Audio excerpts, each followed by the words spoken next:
This is the Nobel Podcast, where we talk about how to optimize your technology, life, and mind. We're joined by special operations veterans, entrepreneurs, investors, and others who have overcome difficulty to make it to the top of their craft by staying in the fight. All right.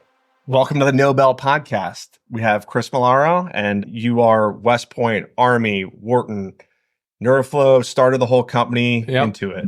Good to see you, Rob. Thank you for having me. We're at your office, which is super cool, by the way, and like you overlooking City Hall. Yeah, it's pretty cool. 16th and Market. So, I mean, am I missing anything? Those are like the big highlights of it. And now Dad.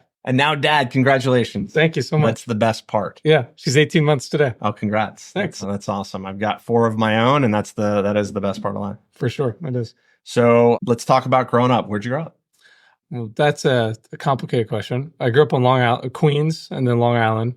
My parents got divorced and I moved with my dad to Pennsylvania in the Poconos. So I went from like riding the 7-train subway by myself at 10 to living in rural Pennsylvania when I was 11.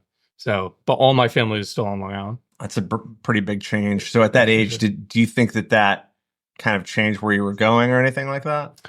Well, in one regard, it did. I met my wife when I moved to Pennsylvania. She was in 7th grade with me. We didn't start dating until later on when we were adults, but we knew each other. We were friends. So that certainly changed a lot.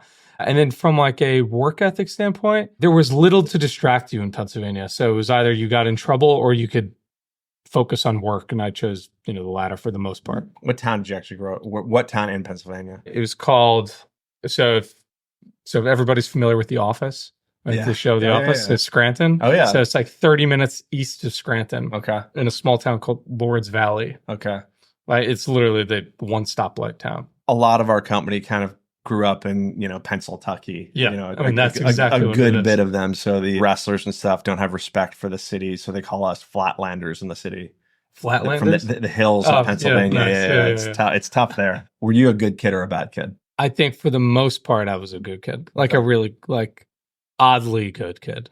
Something like the kid that was flagged as teacher's pet, nerd, would get picked on, that type of good kid. Okay, so that was you. Yes. What were you into growing up? Did you play sports? Did you? Yeah, it's probably my ADHD because I did a little bit of everything. I played ice hockey and baseball and growing up. And then I transitioned. I wasn't a good enough baseball player and hockey was too far away. So I transitioned to wrestling and ran track, like captain of the science Olympiad team. It's the nerd coming out of me. And then I was in theater too. So I did speech and musicals and plays. So like the wrestling team would make fun of me for leaving practice to go to my musical practice. And then the theater kids would be like, why are you doing wrestling? So it's like, I didn't get along with anybody or I got along with everybody. I guess it depends who you ask. Right. Okay, so did one sport kind of stick out, or did you did that the whole time? I was probably best at track, but I think wrestling was the most developmental in terms of like what it taught me. Pennsylvania wrestling is legit. Pennsylvania wrestling is like hard. Yeah. I grew up a wrestler as well, and I think that it's both a team sport, but it's an individual sport. So you can't really blame anybody for your failures, and you literally feel naked on the mat. The first time you go out in a singlet in front of a gym. I mean, you might as well be naked. Right. It's like everybody knows what you're packing.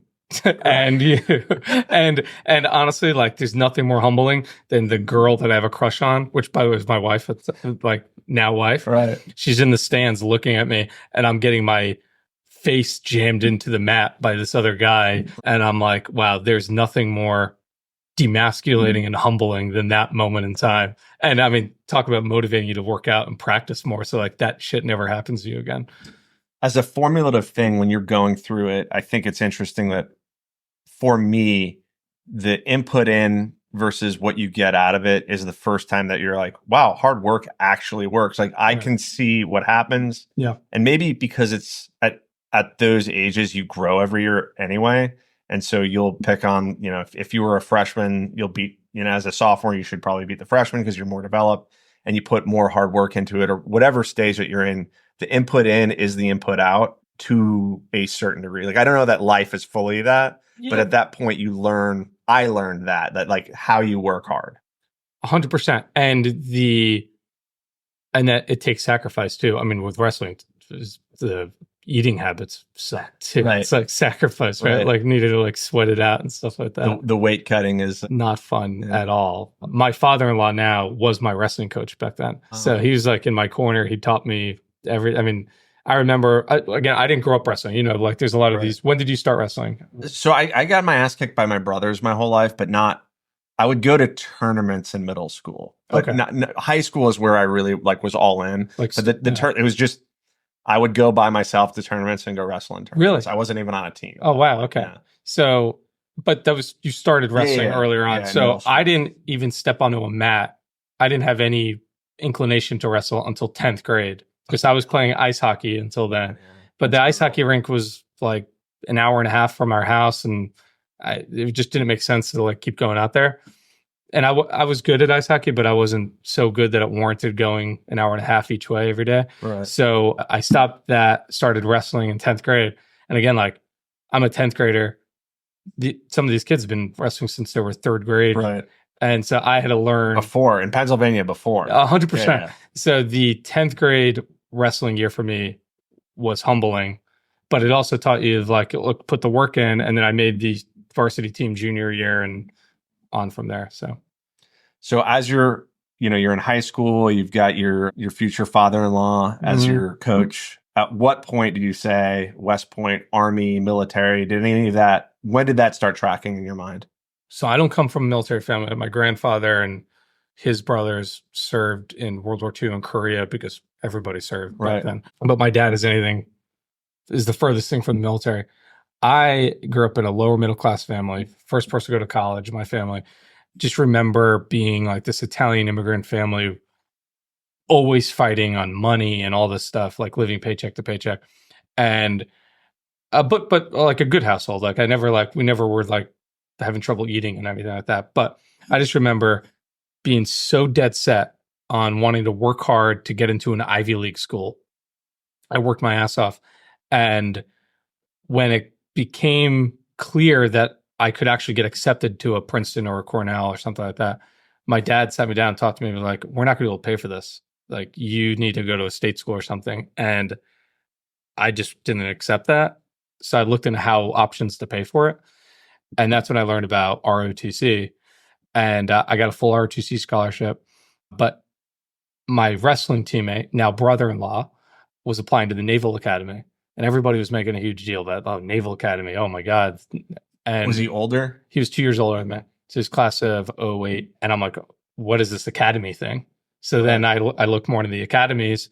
And I said, well, if they're making that big a deal about him going to the Naval Academy, imagine if you went to the best military academy. And that's what got me into West Point. Okay, very nice.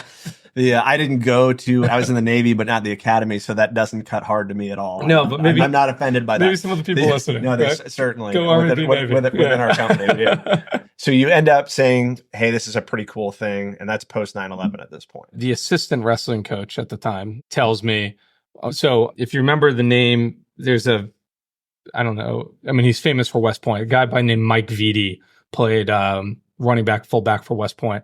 He was class of 08. So he wrestled at Berwick, Pennsylvania, Berwick High School. And he was like an all-state wrestler, state champion, is heavyweight. And he was applying to West Point. He went to West Point. My coach, when he found out I was applying to West Point, said, do you really think you're West Point material? Mike Vitti is going to West Point. And I was a 112 weight class guy. Mike Vitti's a heavyweight guy. Right. And I'm like, screw you, dude. Yeah, I think I'm West Point material. And then I got into West Point. And then he goes, okay, congratulations, you got in, but do you really think like you're going to make it there? Like nothing motivated me more from that point forward. I went and, I was super stoked. I mean, it was one of those places that you hate being while you're a cadet because it feels like prison. And you're on Facebook, you see all your friends having fun at Penn State or Rutgers, whatever school they're at. And you're having to clean your room on Saturday morning. But being from there now is an amazing network to be part of. Was there anything, you said the selection of it, you wanted to go be the best. Were there movies? Was there any inspiration? Did you read books about it? Did you Or was it more just your network of people being like, this is a good school, what you saw in front of you going to a service academy? Were you brainwashed by G.I. Joe like I was? That's the question. Yeah, I love G.I. Joe. And I mean, I played soldier all the time. I could pull up a kid's photo of me playing Army, like for Halloween or something like that. Like, back then you could actually wear bullets and guns and not offend people. But we went to the academy for a visit when I was like, I don't know, 16 years old.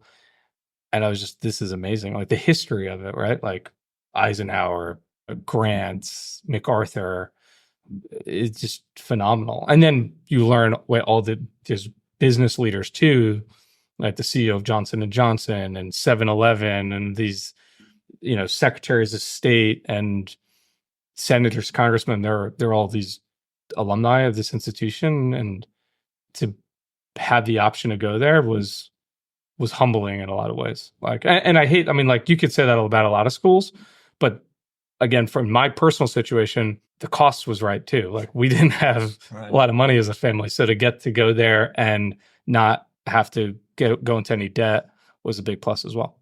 I think the alumni network is interesting of the service academies. I think that in comparison to other schools, elite prestigious schools, I don't know if you're the class of, 2024, if you go reach out to the class of 1976, that they necessarily pick up the phone the same way that same classmate, from a lifetime difference would at a service academy. So I think even cross service academy, and even to a small degree, just being in the military, they pick up the phone. Yeah, for sure. But if you're, if you went to an academy, they pick up the phone, and that's very different. I mean, I don't know for sure if that's different, not having gone to another school, but it is amazing. At West Point, it doesn't matter what class you are, they pick up the phone. So when people ask me like, oh, you went to West Point, my uncle went to West Point. And I said, oh, what's his name? Different class, you won't know him. I go, no, try me, because like, it doesn't matter classes. Right. And a lot of times investors in Neuroflow, a lot of investors in Neuroflow are grads, mentors are grads. I mean, it's a unique place to be from. Yeah, it's really cool. So what was that experience like? You said it was a little bit like a prison while everybody else is partying. What was your take on your time? Prison, relatively speaking, to what your other friends are doing, right? Like, it wasn't, in hindsight, I don't think it was as bad as maybe we thought it was at the time. We like to think it's hardcore, but it's just really an extra college it's just a college you wear uniforms to, and you have extra responsibility that you wouldn't otherwise have. I loved my time there, honestly. Like even my freshman year, which is called plebe year, sucks because you don't have a lot of liberties, but you found loopholes. So I did these things where I always signed up for clubs that got you to leave camp. So you're not allowed to leave base or post as a freshman unless it's on official duty. Well, if I'm part of a club that's traveling to New York City or California, that's official duty. And so you're allowed to leave and you get a free paid trip. So sophomore year, as an example, I was part of the Catholic choir. I'm not a very good singer, but I was part of the Catholic choir. I sang for the Pope at Yankee Stadium, and I would never have gotten to do that if I wasn't at West Point. So that's an example of, I think, using the system to your benefit. Very cool. Yeah. So you go through that. How does it work when you're trying to select like what job you get or what branch, or not branch, because branch. Yeah. So artillery, infantry, aviation. I wanted to do aviation. I wanted to fly, but my class rank wasn't high enough. And the only way I would have been able to get it was if I offer, so you have to give 5 years of active service after the military. If you say, I'm willing to give 8, they move you up in the preference stack to get whatever you want. I wasn't willing to say I wanted to give 8 for aviation. So I went the artillery route. Obviously, it worked out because I transitioned out after that and started Neuroflow. I would not have done that if I was in aviation. So anyway, you put there's like 16 branches to choose from. You rank order them, and wherever your class rank falls is where you get so artillery was my first choice. That's what I got. In hindsight, you can't know what you're going into it, but if somebody's listening to this kind of going down that path, what made you say that I don't want to stay longer? Because I think a lot of people don't really know. I think people are surprised who spent 20 years in, who's like, I was going to get out at first opportunity. And people who said that they were going to stay in their whole life get out at first opportunity. Like, you just don't, no one really knows. Did you have any thought what your future would be like? Were you thinking about that when you were 22 years old? No, I just wanted, well, yes, I guess kind of, but I didn't have a plan to get out, but I didn't have a plan to stay in. Right. So I wanted the optionality. Okay. And obligating another 3 years, remove that optionality for 3 more years. Right. So I wanted the option that I can exercise it. Okay. And ultimately that's why I decided to do that. But best advice I've ever been given was first by my dad, but then multiple people have reiterated this, was when you have a job and you made a commitment, do that job and commitment the best way you know how to, no matter what it is. So my first job ever was at McDonald's. Like literally, he said, make sure that the station that you're on at McDonald's is the best station ever. The floors are the cleanest, the fries are the best, whatever. And you're going to learn a lot in that process. People are going to notice it, and it's going to be applicable to other pieces of life. So when I was joining the Army, I wanted to be focused on being the best lieutenant possible, not about like, how can I use this to get to the next station in life? You know what I mean? Go back to McDonald's. Yeah. How old were you working McDonald's? 15 was my first. Okay. Yeah. Do you walk away with anything from McDonald's that you still use in your life? To some degree, you just said that you did. Tell me a little bit more about what that was like and how did that shape you? So I got fired twice from McDonald's. The lessons that I learned were how to, I think, deal with complex people that had a variety of different moods, like both customers and coworkers that would come in. Some would be pissed off, some would be difficult to deal with, some would be slower, some would be, and just like having to deal with those people and still do your job effectively. I think I used when I was an officer in the Army. I used when I'm a CEO of this company. I used when I'm a dad and a father and a husband. So the people aspect of things, I think, is key. And McDonald's taught me a lot about that. Is there anything that you remember on how that process works that you apply? I worked at a Starbucks years ago. I worked in a kitchen at the same time. Yeah. So like there's still stuff about when I see lines and operational process flow that's like outside of the norms of what Starbucks taught me when I think I was like 22 when I did it. Yeah. It still bothers me when I go into any restaurant that's not organized and how they deal with stuff. Like, right. Oh, you could do this way better with fewer people. Not necessarily when I was 16 in a kitchen or something like that would I have done that, but at 22, like it still bothers me to this day. Really? When you go into place and how it organized, like there's a better process, and I'm an operations person. So I actually learned from Starbucks, and they have a good system. Does McDonald's have a good system still? Did you apply any of that? Yeah, I mean, that's kind of what their whole shtick is right. Everything is the same process, whatnot. I think there's such a benefit to having experience in the services industry. I mean, I think if everybody could get at least like 1 year in the services industry, it teaches you so much on how to deal with people again, how to attention to detail, how to the operations side of things that I think is so applicable elsewhere, like being a waiter or busboy or, in the kitchen. The services industry is and it's hard work. It's like really hard work, but I think a lot of it's applicable elsewhere too. That's one of the reasons I got fired at McDonald's. So this is the second time I got fired. So I was back in the grill and I got to order. Was it the same McDonald's? Yeah. Yeah. So how do you get fired twice and come back? So the first time I was on the 15 and a half years old, I was doing phenomenal. Like I was working so hard. They put me in charge of a shift. I was like the youngest shift manager. I don't know if this is like actually true, but I at least say I was the youngest shift manager. Very young. So I was wearing the blue shirt, I felt like I was a big deal.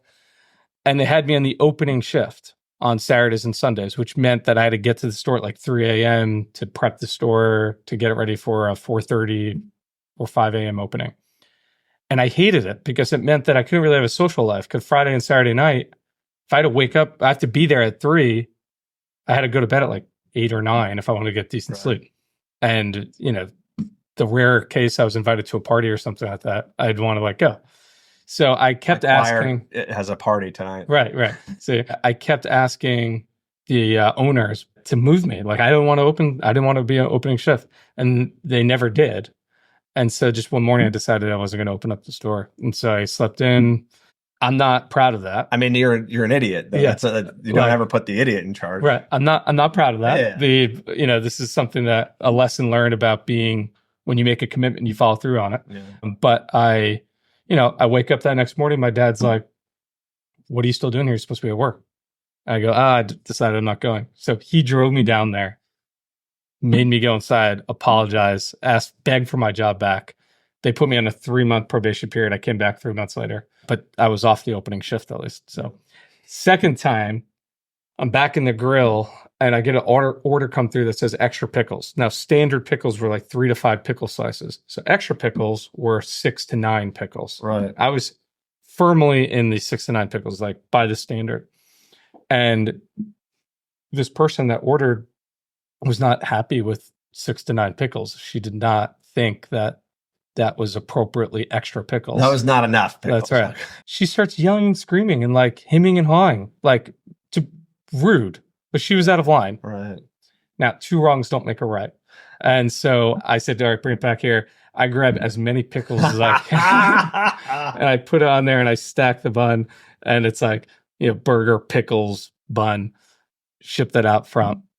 And she then complained to the manager that got me fired. Too many. So, look, again, not proud of that, but I think at least it was after an argument because I feel like most of my friends would have done that. Just ordering extra pickles? Okay. Yeah. So they would have been in the wrong. Like, so you gave me 75 pickles. Yeah. I think what it taught me is like patience is key too. It's like, okay, like, she could yell at me.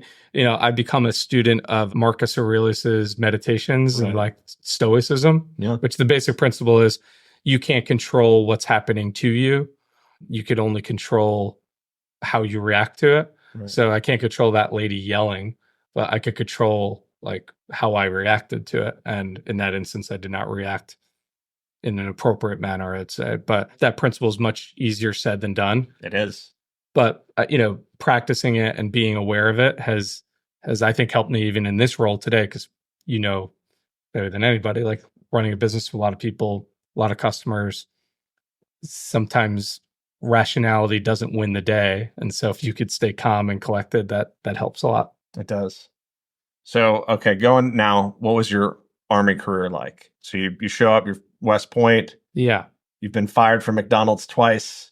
Yeah, that's right. That was not on my resume. From a theater kid to West Point. You had a pretty decent experience. What was like showing up and doing that job? I was artillery. My first base was Fort Hood, Texas. What was Fort Hood at the time?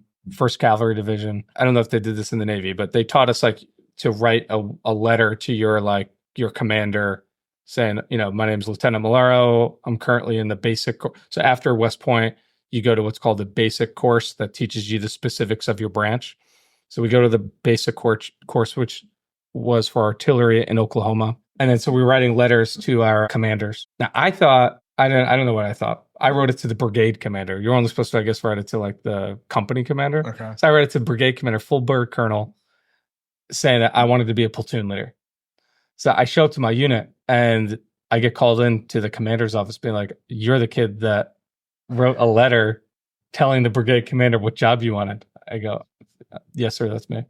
They go, well, we're going to give you a platoon. I'm like, oh, great, it worked out. But I got so much shit for it. So they gave me a platoon and the battalion commander, Colonel Wright, calls me in his office and goes, have you found a place to live down here in Texas? I've been there for 2 weeks. I'm like, no, I'm crashing with a friend while I look for a place. He goes, well, don't look for a place. We're deploying in a week and a half. Your platoon is going as the advance party to Iraq. So just get a storage unit. And I'm like, oh, shit. Okay, cool. My dad, again, not military family, call my dad. And I go, hey, Dad, surprise. I'm deploying in like a week. He flew down immediately, spent the whole week with me, but immediately deployed, 6 months after graduating West Point. Go to southern Iraq. This is 2011 and spend a year there, not doing artillery mission at all. We were doing infantry stuff. So counter IED, counter IDF. We did some house clearances for, when we had high value targets that we knew were in the area. And the whole mission was we were exiting the country. So there's this major highway, MSR Tampa, which goes to Kuwait, which is the major vein artery for trucks and stuff like that. So as the country on the north, as we were exfilling, they'd come through our AO and go to Kuwait. So we were securing the last 100 miles of that highway. And then at the end of the year, we exited and left. And that was the one and only deployment I had. I got off pretty easy relative to other people. It was a transcended experience though. You know how sometimes you have like those experiences you just like walk away, you're like, holy crap, I learned a lot in that year. Yeah.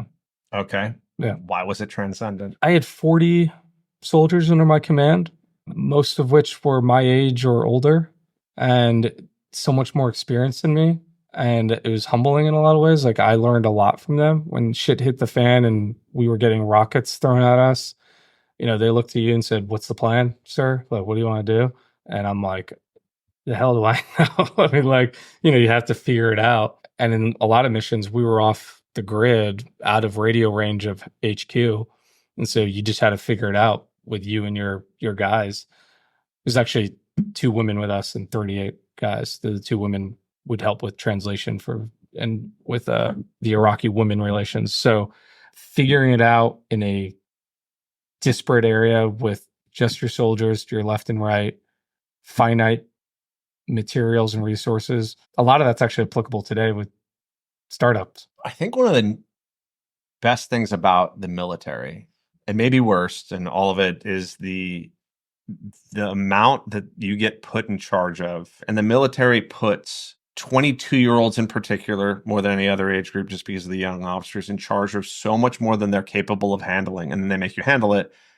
The environment isn't just set up for failure, but that is a failing idea. A 22-year-old is not capable of doing that. The amount of money and the amount of stuff isn't even translatable in the civilian world because no one would be dumb enough to do that. A 22-year-old is not capable of doing that.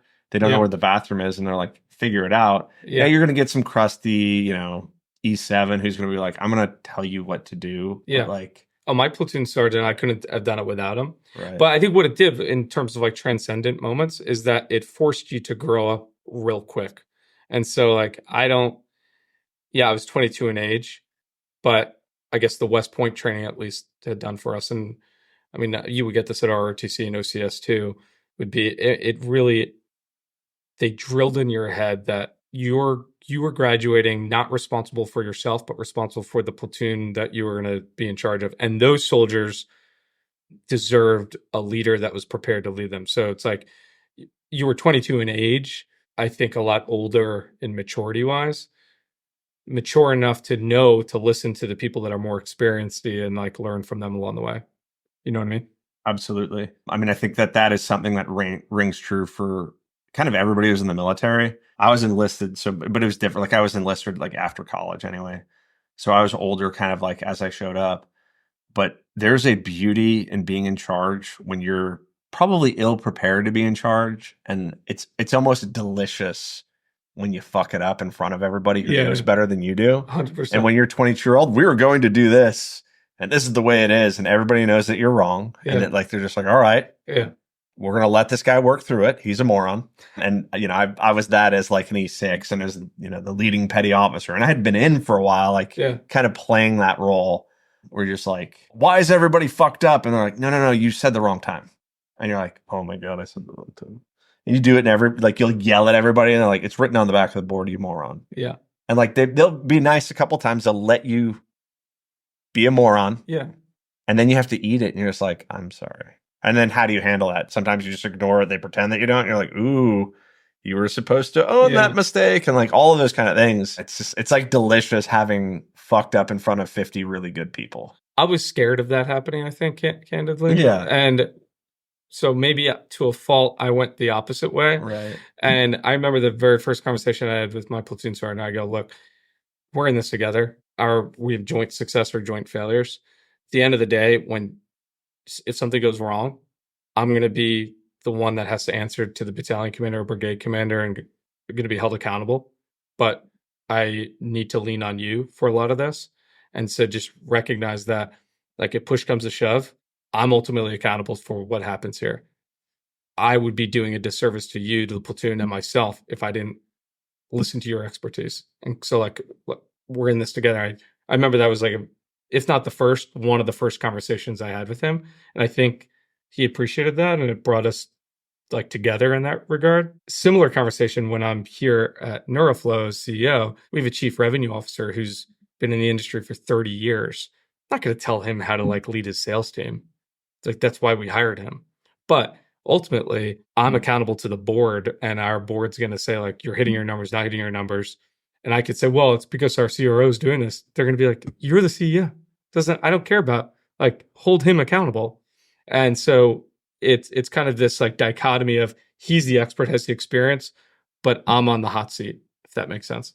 So you're describing something that is supposed to happen that does not always happen, though. I mean, I think that's true. Right. Yeah. To do that and to be able to have the maturity to step aside and say, I'm going to take all the advice. I'm going to try to make the best and most informed decision as I can, lead without ego and those kind of things. Yeah, 100%. That is a unique thing that I think people are put in, and you have to learn how to do that. 100%. And if you can learn how to do that, you can do it the rest of your life. Yeah.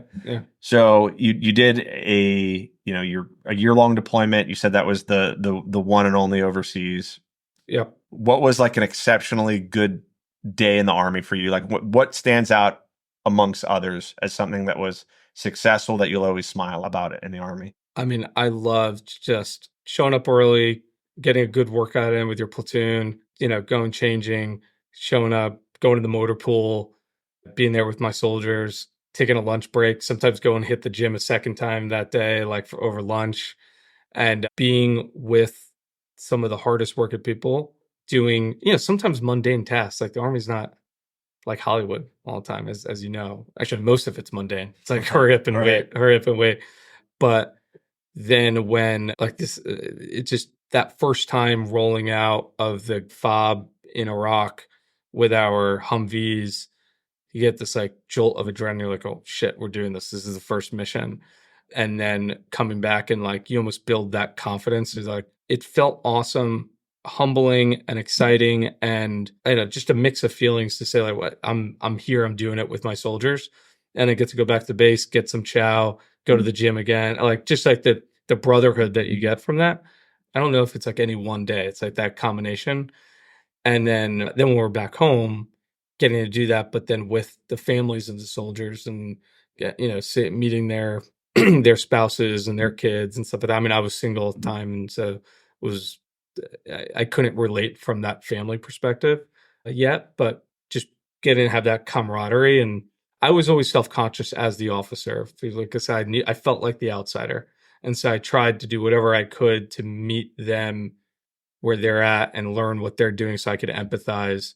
So if they're in the motor pool working, I hated being in the office. I'd go down the motor pool and say, teach me what you're doing because I have no idea and I want to learn. And I've tried to approach my life in general with that constant student mentality. Like I just always want to, we have 40 engineers here at Neuroflow. I'll ask them like, can you show me what you're working on? How does the code work? And they're like, well, why do you care? You're the CEO. Because I'm the CEO of a tech company, I should know how the code works, or at least like be informed enough to be dangerous to have a conversation about it. I don't have to, I'm never going to be as good a coder as you, but I should at least be able to talk the language with you. Right. And I think people, at least, I don't know, maybe they're giving me lip service. I think that they appreciate that and brings me closer to them so that when I ask them to do something, it's coming from a perspective I know what it takes to do it. It's just not like, do this because I'm telling you to do it sort of thing. Does that make sense? Absolutely. Yeah. So what is a low point of the Army? What was like a bad day? When I saw something that clearly could have been done better and should have been done better, and I tried to change it, and I was told to shut up and step in line because you're an LT. Like, that happened all the time. I got my hand slapped by lieutenant colonels and majors every day because I said, why are we doing it this way? It's because it's what your boss did and what their boss did, and we're just continuing the same pattern. It doesn't make any. Now, if you gave me the intent and the why, and maybe there was a reason behind it, but there were so many times I wasn't told the reason. I was just, because it's the way it is. It's like, that doesn't make any sense. So I think going back to you listened to your E7s and you didn't talk over them. And I actually think that's more rare than you think that it is. And that not starting with the why, I think the military is really bad at. And when you get to go kill bad guys, you know the why. When you get to defend the freedom of the country, you get to know why. But most of the time, it's not really that clear for you because it's not exciting. Right. My grandfather fought in World War II in Iwo Jima, and I went and visited him one time and I got a haircut with him, and another veteran was cutting his hair. This is right last year of his life. He died in his 90s. Wow. And he's just like, the Army is the dumbest organization that exists on the planet. He's proud of his Army service, right? And he's just like, and I was in the SEAL teams at that point. He's like, you're in an awesome organization, but the same thing's going to happen to you there. Like, don't let the bastards grind you down, which is funny, just knowing that the organizations are unfixable and they always have been unfixable. And great Americans go serve there. And, you know, you go read Band of Brothers and Dick Winters, what an unbelievable inspiration. 100%. And he hated the Army. Now he's proud of his service and he did it the best, but he's just like the bureaucracy was so stupid. Right. He got court-martialed. He's like one of the best leaders. They literally teach about him. Mm-hmm. And he got court-martialed. Yeah. Or silly stuff at like boot camp. Just because he's like, wait a minute, this is really dumb. Let's go do it this way. Wow, this guy's going to get people killed. We got to do it this way. And they're like, shut up, know your place. And you're like, oh my God. I tell people, and civilians kind of don't understand this. I go like, being deployed is so much better than being stateside. Not because necessarily you want to be in a combat zone, but because when you're in combat, not all, but most of the BS falls to the wayside because they're like, we need to get the mission is first. We have to be more efficient. And so a lot of the bureaucracy goes away. They let me, as the PL, make decisions. If we're back in Texas, we have to ask permission to go further than 50 miles away from base. It's like, what? We're in a combat zone. And I just want to go to Austin. Right. You know, and it's have like barbecue for lunch. Yeah, right. No? And that sort of common sense reigns supreme when it's life and death. But when we're back in a training environment, common sense seems to go out the window or efficiency goes out the window. But it's almost like the most risk-oriented organization in the military, which literally were life and death situations, becomes the most risk-adverse organization in certain circumstances. And it's just, I think, inefficient and, you know, that sort of thing. So as you're moving, I want to get, you know, kind of why you're doing what you're doing now. Mm-hmm. I mean, is there anything else from the Army that you think is worthwhile or the transition? Because I think I want to focus on transition and what you're doing now. Yeah, I mean, look, I think that there's a lot of good that came from the Army. I'm proud of my service. I think if I had to go back and do it again, I would. I loved it. It just, there were a lot of things that I didn't love. And I actually thought that I could do more for the Army and more for veterans being outside of the Army. Which is now, I mean, Northflow does a lot of work with the DoD and the VA. So I think that's, you know, and I'll meet with generals and secretaries on the regular today. Today, if I stayed in, I would be a major. I'd not be meeting with generals and secretaries today. You know what I mean? Right. So best piece of advice that I got while I was in the Army came from a 1-star general who was a mentor of mine. When I was talking to him about the decision to get out or stay in, I was expecting him to try to convince me to stay in. And he took the opposite approach. He goes, you need to do what's right for you. My only ask is you are clear on what you want to do when you get out. Like you run to something. You don't run away from the Army. So run, because a lot of people, the grass is always greener. If you're just trying to get away from the Army, you're going to go to a job in the civilian world. And there's jobs in the civilian world that suck too. So run to something, not away from the Army. And so that's why I decided to apply to business schools. And I said, if I'm going to get into a top 10 school, that's what I'm going to run to, as opposed to running away from the Army. So I wasn't going to get out until I got into one of those schools. So what was that like? We met at school. Yeah. So we met at Wharton. What was your experience there like? What was that transition like? You had something that was different than others, where you started this during school. Mm-hmm. And I remember seeing that, like, I'm jealous of the purpose and the idea that you had. As I took like a regular job. I went and worked for Amazon right away. Were you in the supply chain part of Amazon, like the warehouses? Yeah. I think it was good what I did, but you had the idea in school, mm-hmm. and I was jealous of that. And I think that a lot of people wish they could have that. And I think that it's unusual to, like, your process was unusual even for the students who went in. Yeah. Not that many people start the companies in school. Right. And a lot of people take some time and do consulting, and then they have their idea, and then they see the opportunity, and I need to develop my skills first, and then do that later. Were you did you go in with that? How did that start? So describe going to Wharton, go to business school, and then coming up with the idea there. Yeah. So getting to Wharton, just a lesson, I guess, for veterans that are transitioning that want to go to a top business school. I have a relatively low GPA. I had a 680 GMAT score, which is way lower than average at Wharton. And I wasn't a SEAL or special forces or anything. So like there's nothing special about my background. I did start a nonprofit when I was in the Army that raised close to $1 million to support vets and their families, which I think helped the Wharton story. But my whole thing was I wanted to go there again to kind of like blank slate, learn as much as possible. I had no idea what I wanted to do in the business world, but this was like an opportunity to reset and apply the leadership lessons I had from the Army to the business world, whatever that looked like. So I get to Wharton, and it was, I mean, I think it was an awesome experience. There were some things that frustrated me, but that's anything in life. Actually, I didn't have the idea right away. So I went down the normal veteran path of consulting. So I did, I was casing, interviewing at McKinsey, Bain, BCG, all the regulars. I get a full-time offer, or I get a summer offer at McKinsey, which I accept. So I summer at McKinsey for 2.5 months or so. The spring semester first year, so before McKinsey, is when we started on the idea. I met a bioengineering PhD student on how we can use objective data to measure mental health more effectively. So we started working on that idea, but I still went to McKinsey, worked there, got a full-time offer, accepted the full-time offer, but deferred the start date for another year. So I was graduating May of 2017. I wasn't going to start until May of 2018. What that gave me was it gave all a second year I didn't have to recruit for a job because I had McKinsey. And then a year after Wharton, it gave me another year. So I had 2 years to try to make this work risk-free, because if it didn't work, I would just go back to McKinsey. So you came back from the summer. The summer offers were not, they're at the end of the summer they offer, right? Yeah. Like that's how they do it. So you went in with that and you thought to defer at that moment. A theme with me is I like optionality. That's why. Right. So I was at, I don't want to commit right now. I want optionality. So I deferred. They allowed me to defer it. And then the whole second year when everybody was recruiting for jobs, I already had a job. Right. So I didn't have to recruit. So that whole second year was like an incubator period for NeuroFlow. So let's get into that. Yeah. So where was the idea from? How did that evolve? How'd you build it? I had an experience in the military. I had a few friends and West Point classmates that died by suicide.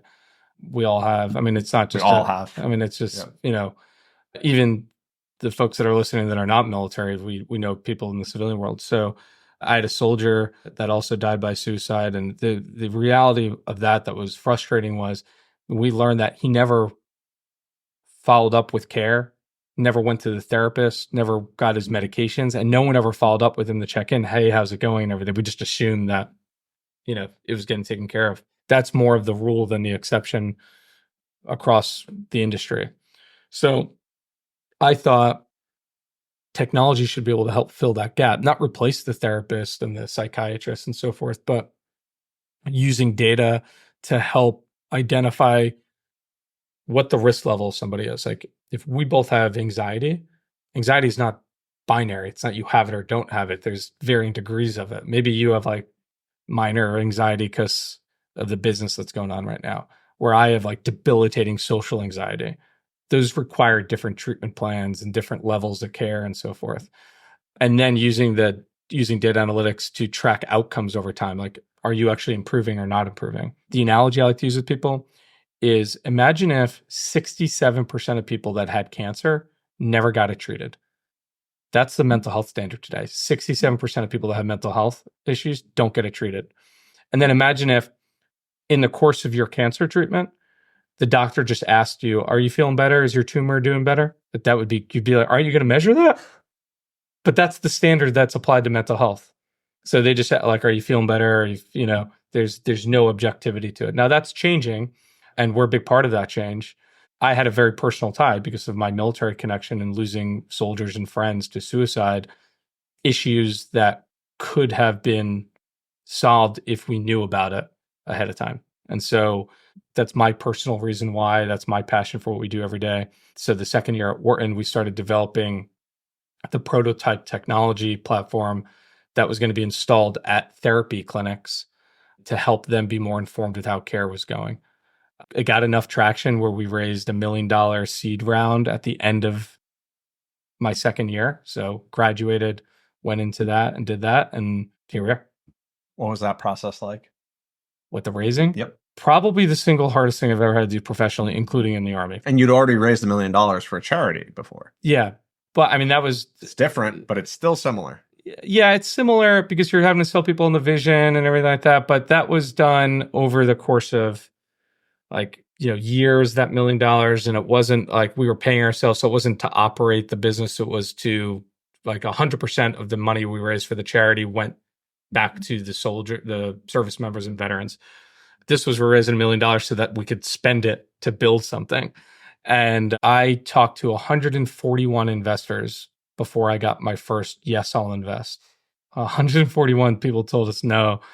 And in hindsight, I think they're totally rational for doing that. I didn't have a business background. Wharton was my only business background. So nothing real tactical. And I didn't have a healthcare background. What business did I have starting this company? I think in hindsight, I had all the business starting it. I was a leader that was passionate, that built a team of experts that surrounded us, but took one who's actually a veteran, successful veteran in the business world that believed in us, that signed on for the first commitment of $250K. And once he came on, a lot of other investors followed and oversubscribed, raised $1.25 million.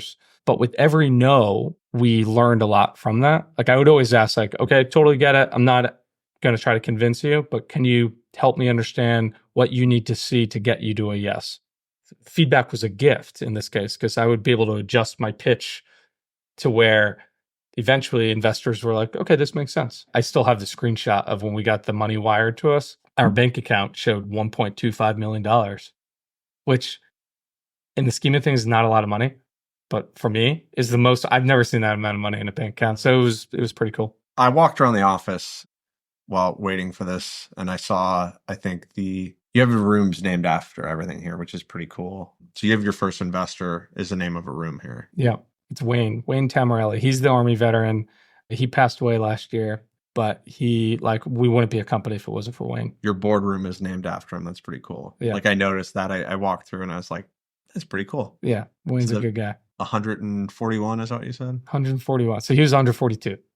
That's awesome. Yeah. Sometimes it just takes 141 no's. I crossed paths with you numerous times over the years through that. Yeah. And we would commiserate about asking for money and how it's just terrible. Yeah. I think that people assume that that's easier than it is, because that stuff hurts. Sometimes the feedback is good. Sometimes I don't think that they ever intended on investing in anything. Some of the people that you talk to, you just have to learn who to pitch to and how to do that. Because when you don't know, where can I go? And there's organizations that say they invest that don't actually invest. Right. And you have to learn that whole process. But it's really interesting to go through that and say, what feedback do you take and what feedback do you disregard? Because to some extent, you're a crazy person asking for something that's irrational, who will be crazy with me, right, and really believes in it. 100%. And wants to take that risk with you. Right. Yeah. And that's really difficult. And at this point, we are in probably the high, closer to 1,000 no's at this point of beyond anything that, whatever it is that you're asking for, that you go into a room as an entrepreneur, that you champion your successes, but people don't realize that you've had 1,000 no's going into that room and you seem confident and dead set on it. Yeah. You get told no all the time. It's everybody is an overnight success. Right. Right. But they don't realize everything that went into that. Right. For us too, it was finding investors that wanted to come along for the ride with you. So it's you're not going to get an immediate return tomorrow or a year from now, or even 3 years from now. You wanted to help us grow this and not just write a check, but give us advice and mentor and stuff like that. And some of those no's came back and invested later, but they didn't do that until they saw more traction. Right. But a funny story here, before we raised the round and got the $1.25 million, we had raised some grant money. And when I was at Wharton, all the student business plan competitions. So we raised about $140,000 of free money that we're paying for our interns and stuff like that. And some of them, I told them don't apply for jobs because they were graduating too. I said, we're raising money. I'll hire you full time with a real salary. We had $140,000, so we're paying them. We're about $10,000 left of that $140,000, and then we were about to close the round. But there was a time period where we almost were going to miss payroll, and so I talked to my wife, and again, we don't have a lot of money. And I said, I need you to trust me, and I need you to write me a $10,000 check because I need to pay these people. But I'll give it back to you as soon as we get the $1.25 million in. So she had to trust me that we were actually going to do that. Otherwise, and we were married for like 6 months at this point. And so she wrote me the check, but I never had to cash it because the investment came in like 2 days before we ran out of money. So you're a lot more responsible than we were. We were in credit card debt paying people. Good for you.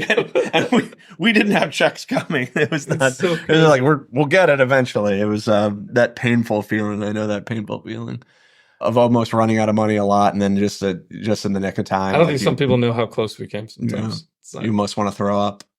Yeah, it's pretty awesome. The failure. What is it like growing this company? Like you have a lot of customers, you've raised a lot of money, you've built a lot, your team's really big. What are lessons that other people know that you would give to other people as advice for doing it? So one of the things that we talked about is there's way more failure than I think a lot of people understand, and there's a lot more heartache to build it. But what were some of the great things that you have learned over time? I think one thing that we've never tried to stop doing was having fun along the way. I mean, like, yeah, even the hard days here, you're still getting to build a business. Like even when things go wrong, you're still in the driver's seat. For better or worse, every day we come to work and we're going to make an impact. Like there's no bureaucracy or anything like that. And so trying to really celebrate the wins along the way, even if it's like your first customer.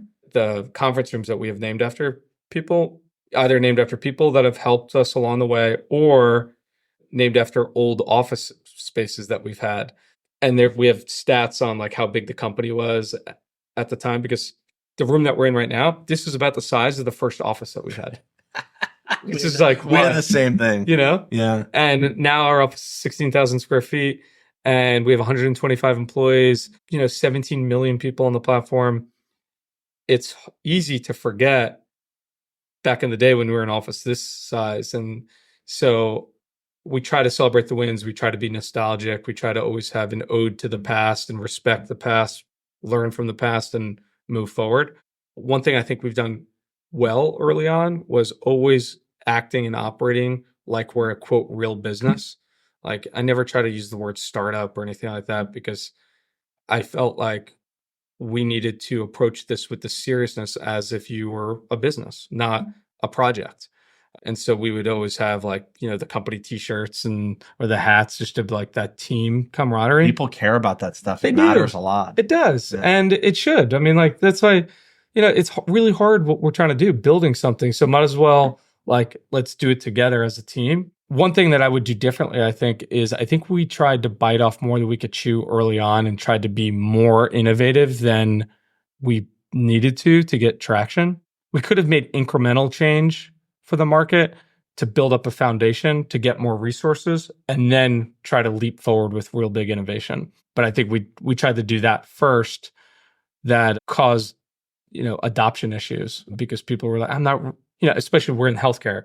So you think healthcare is like, if you're going to take a big leap forward, they want to see data, studies, FDA stuff to make sure that before they adopt it. We could have taken more incremental steps in healthcare so to build the trust and credibility. And I think that would have actually, going slower to start would have helped us go faster ultimately. But, here we are. What are some of the wins that maybe they're small now? Because, you're years into it. We're the 8th year, seventh year, yeah.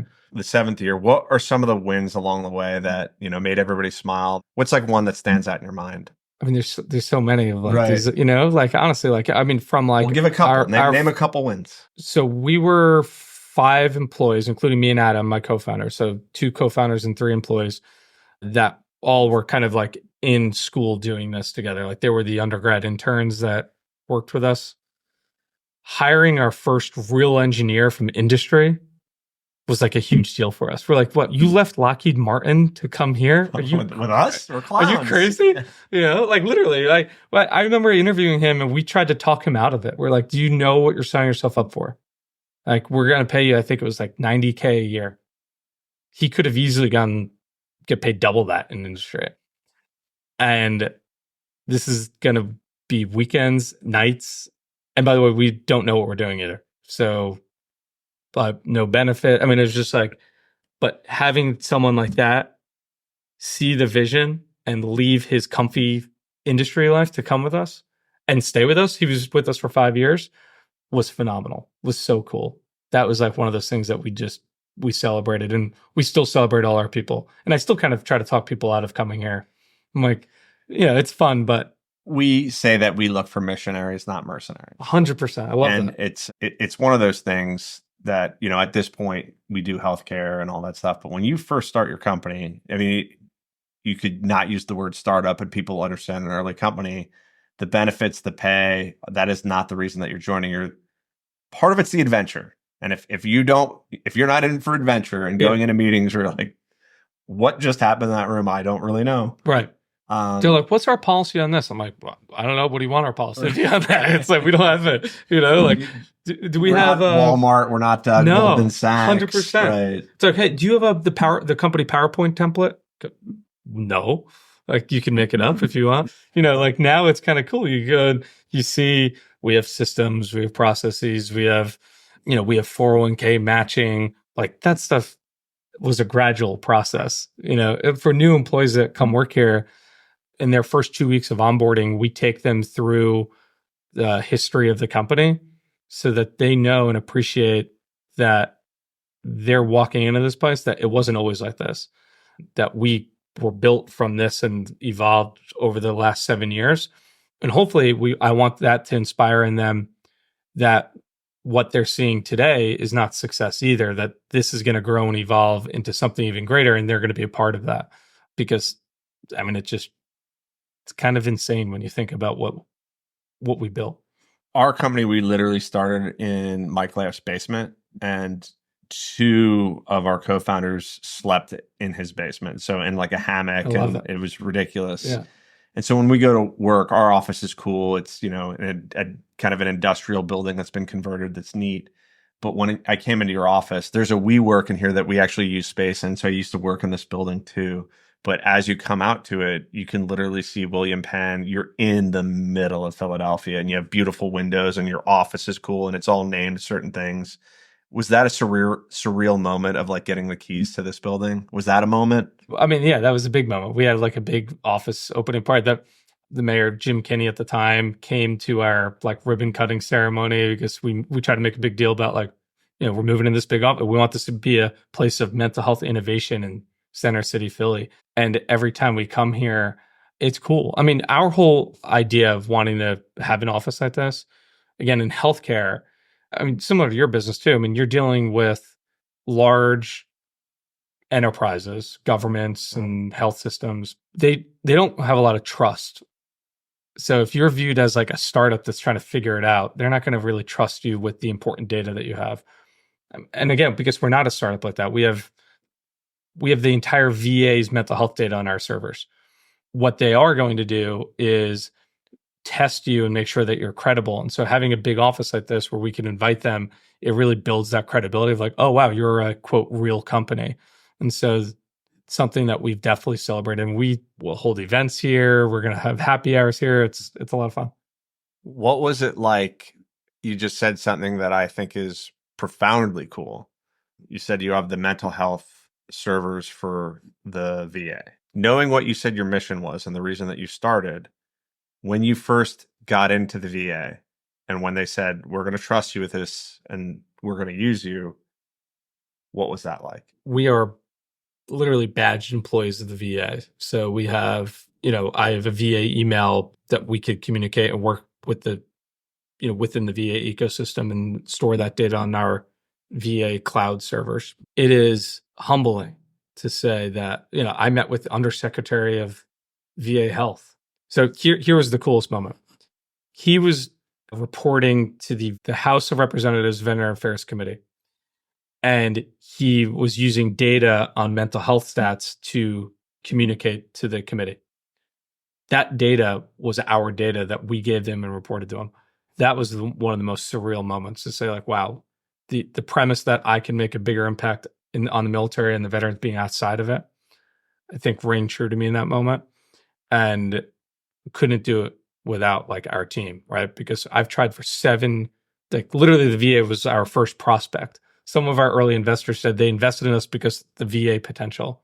It took me 7 years to get into the VA, and we're finally there. We've been there for a little over a year, and it's crazy. So we're going to kind of wind down here just for time. So what are any other wins or other advice that you would share about your process here? Is there anything else that you want to kind of share? Celebrate the wins, celebrate the losses too, because the losses, the failures, sometimes you learn more from the failures than the wins. Like, oh shit, don't do that. That didn't work, or that pricing model doesn't work, or we need to have a backup server because the system went down for a day, and whatever it is, like learn from those failures as well. If people are transitioning out of the military, this is a personal style. Like I've leaned into adopting a lot of the military things. Like I've tried to take the best out of the military experience, not the bureaucratic BS that we talked about, but like the best stuff, and apply it here to the company. And so we do like after action reviews. And most of my employees, I think we have, out of 125 people, we have 12 veterans that work here. So most are civilians. So they love the idea of like, wow, this is what you did in the military. So we do after action reviews when things go bad or well, like let's AAR it. We have Norflow coins that we give out to, new employees or people that go above and beyond, adopt that from the military. We've tried to take a lot of that sense of camaraderie and I think, it's true to yourself and it's true to our background. It's not trying to forget the military, but it's trying to take, again, the best of that world and adapting it to this world. And I think that has been a competitive advantage for us. So celebrate the wins, celebrate the failures, adapt what your experiences were for this world. And the other thing is, and this is important, don't worry about your technology, because your technology is going to change. It's going to evolve. Worry about the problem that you're solving and be focused on that. A lot of people get hung up on, this is my baby. This is my tech. Look at this. It's like, you know how much our tech has changed over the years? It doesn't matter. It matters about the problem that you're solving. And is it a real hair and fire problem for the customer that they're going to be willing to pay for? A lot of companies, I think, are always a really cool tech that is looking for a problem to solve.